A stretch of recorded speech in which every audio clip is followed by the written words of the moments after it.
And welcome back to the Hot Nap. We are talking FP1 and FP2. A Friday that was fairly interesting, a bit of a controversy. Kimi Antonelli's debut did not go to plan if you was watching it. Stay tuned if you want to know what happened. We've got all the sector times, who is looking good and who is not particularly looking good, and a bit more. Speak to you in a bit.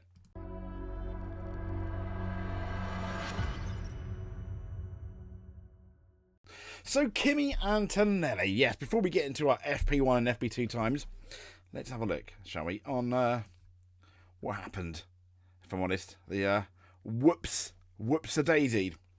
So here is Kimi here in Monza. He'd just done the fastest time, and he was, to be fair, he was going gangbusters. He was going very, very fast. But here, coming into the Parabolica, he kind of does what the safety car turns, and he just swaps it sideways and goes whoops-a-daisy. Here we go again. On the power, into the Parabolica. It's all looking good, and then suddenly, just as he hits the apex, he smacks it into the wall, which caused, I think, George Russell to potentially be about 10 minutes late. There it is. They've almost captured here. There. I mean, he's already lost it. Coming into... Here we go. So let's...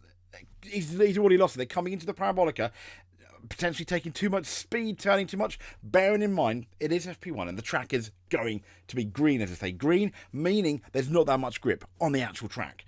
So drivers always have to be careful. And FP1 is never really a representative session in terms of who is going to be fastest for the rest of the weekend. As you can see, he's lost it there, and it just swaps around. And at this point, you're a passenger. There's absolutely nothing you can do.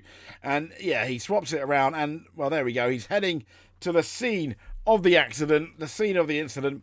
To be fair, Toto Wolff came out and said, "Oh, it's okay, Kimi." Which is really, really nice. However, this is the thing. Should you be doing this kind of thing? Should you be crashing in your first FP1? We didn't hear it. We didn't see it from Ollie Behrman. I think Verstappen ended up having a failure in Japan in 2014 or 2015, wasn't it? 2014 in his first practice session. But you don't normally see that. And this is meant to be one of the best drivers. Now, accidents happen all the time. However, this is the top level of motorsport. So there's two sides. Martin Brundle, I'm going to share with you on Planet F1.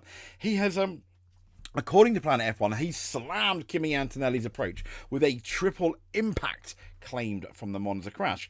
Ex-F1 driver Brundle said Kimi Antonelli needed to play himself, in somewhat more carefully after his FP1 crash on his debut. And as we know, he's yet to be named as the Hamilton's Mercedes replacement. We all think it's going to be the worst kept secret. And this crash, though, happened just 10 minutes in George Russell's car into the session.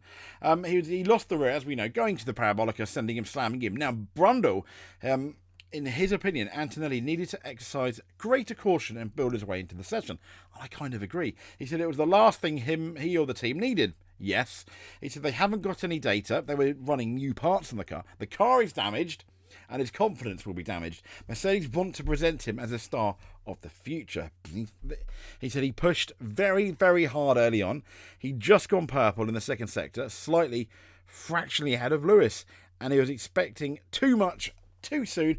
Obviously got in there and there was not enough grip for the speed he was carrying. As we've seen, it's such a shame. I admire his confidence, but he needed to play himself in somewhat more than that. Yeah, I kind of really, if I'm honest, I kind of tend to agree. Yeah. Here's your practice times, and this will be, believe FP1, where Verstappen ended up being fastest in the 1:21.6s, and it was Leclerc second, about a couple of tenths off.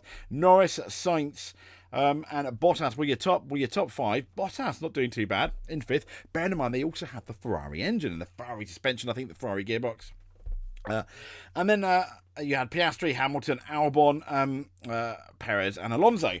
That rounded up your top 10, all within 6.639 of a second. Then we had Magnussen. This guy ended up sadly crashing in FP2.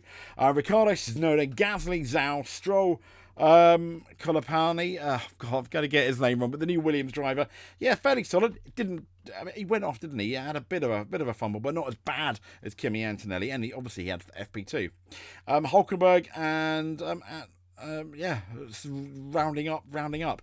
So FP2, this is the session that, you know, is going to be a bit better. I mean, you can already see they're in the 120s, and in the 120s was a certain Lewis Hamilton. In second was Lando Norris, just 3 thousandths off. Third was Carlos Sainz in the Ferrari, just a tenth off. Piastri fourth, Leclerc fifth, Russell sixth. Russell about 3.5 tenths off his teammate. Bear in mind that he only had, this was his first session. Hulkenberg in 7th. I said he might spring a surprise. Ricciardo, I think that's going to give him a lot of confidence. Ricciardo in 8th, just over the half-second mark off. Alonso 9th, Stroll 10th. Alonso ahead of Stroll, but not by much. Stroll not doing too bad. Bottas in 11th, still looking not too bad. Could it be? Could State get their first points of the F1 season? Fingers crossed. And then we've got Magnussen, Albon, Verstappen, Perez, Tsunoda, the new Williams driver who I can't pronounce, Gasly, Ocon, and Zhou. So it wasn't too bad for them. Now this is quite interesting here. If I can, there we go.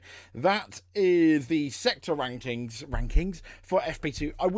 I don't think there's too much point showing FP1, but as you can see, in terms of like their best sector times, it is McLaren all over, really, if I'm honest.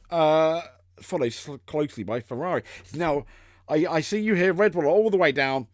You Red Bull fans, don't be nervous. You Red Bull dislikers, don't get too excited, because Red Bull didn't have, they didn't really go for a qualifying, proper hot lap. But Verstappen was complaining about the front of the car. Anyway, we've got McLaren, 11 thousandths faster than RB. Again, McLaren in Sector 2, the fastest car. This time, second to in second was Mercedes. Sector 3 is all about Mercedes, just by under a tenth. And then we've got the ideal lap from McLaren, an 80.486 or a 1 minute 20.486, and then Mercedes just a couple of tenths shy. There were concerns, however, about the Mercedes. That's a comparison from last year. About the Mercedes practice times, their race times. The issue is we don't know what fuel they're on, and we're going to have to wait probably until after, where all the drivers start giving their opinion on stuff. But I wanted just to show you this, which I thought was quite interesting. Lap time comparison compared to last year. So Red Bull are plus 0.70. However, big caveat, Red Bull didn't go for a fast time, but it's Mercedes that have almost gained 1.5 seconds, 1.438. Then it's RB, 1.4. Haas, over a second. Sauber, over a second. Then Alpine, 8 tenths. McLaren, only 6 tenths of a second. Bear in mind, though, they entered Italy in a fairly strong place. Ferrari, half a second up. And these are the people that were on pole last year. Williams, just shy of 4 tenths. And it's Red Bull. But once again, Red Bull, take that with a massive pinch of salt, because we're going to see Red Bull come good. Absolutely, we are. I'm not really too fussed by that. But the biggest story here, Kimi's controversial debut. I've named it. Maybe that's a bit harsh, but it was in the sense of this is the man that's going to replace Lewis Hamilton, and he has a crash. I mean, yeah. In his first go, is he better than that? Absolutely, he is. Will he show us how good he is? Absolutely, he will. I think he's due again in Mexico in a few races' time. So fingers crossed for Kimi Antonelli's re-debut. Let's call it a re-debut. Let's forget this. Forget everyone. Use that Men in Black device. Let's forget about that. And then move on, Kimi. Anyway, if you like what you hear, you want to see more F1 news, give us a subscribe. That'll make me happy. That'll be wonderful. And we'll speak to you soon. Thank you very much.